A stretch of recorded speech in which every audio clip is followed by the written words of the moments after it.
Just because you can connect to a real estate agent on Zillow does not mean you should. I had 2 phone calls happen this week that should never have happened, that should never have needed to happen, both from past clients who I didn't work for. Now with me, once you're a client for life, and I will support you any way I can moving forward. It's just my policy. But these people were both calling because they're really stressed out, trying to figure out how to renegotiate these houses that they want to buy, but they're completely alone. And they're not getting any support from their agent. And to one of them I said, how did you connect with your realtor? And they said, well, it was on Zillow. We saw the house and we were on Zillow and it said connect with an agent. So we clicked and had an appointment and she seemed nice. So we just went with her.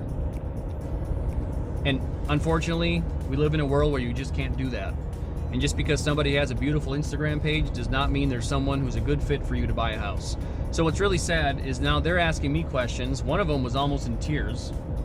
And I'm on a roof and I have a 20-minute phone call with this client and I'm just listening to her trying to figure out how to navigate this really tough thing where I can't give advice on renegotiating. I'm not their agent and I'm not supposed to get involved with dealing with the sellers and the listing agents and going back and forth and what should be happening. I can only talk about the report, what I found and my recommendations, and I do whatever I can, but these people were completely alone. And I work with hundreds of real estate agents in my world as a home inspector, and I'm really thankful to say that the majority of them seem to really care. And I know some of them really well, and they care a lot. And I trust them to the moon and back. But unfortunately, there are some out there that they just don't. And just because you're new doesn't mean you're not good, by the way. I've worked with some newer agents, incredible, because they really care. And that goes a long way. But when you don't care, and when you don't answer questions, and when you are asked a question, you're condescending and talking down to your clients and treating them like they're a burden, what are you doing? I think you're in the wrong business. Please examine yourself, because now I have 2 clients who are at their wits' end, stressed to the max, trying to get this house to the finish line and the closing table without any help. What are you getting paid for? That's literally your job, to help them. Just because you walked a new client through all the steps at the initial consultation does not mean they're gonna remember all this stuff. This is the world you live in. They don't know any of it. It's completely foreign to them. Please remember that.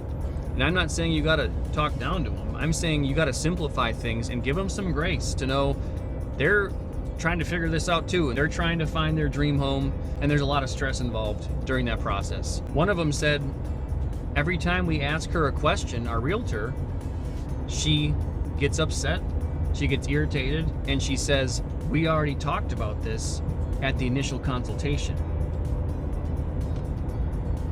So what? Take 30 seconds and explain the answer. That's why you're being paid. Otherwise, why are you even doing this? And the other person said, our agent said, well, whatever you want to do, I'll do it. That's not helpful either. They need guidance.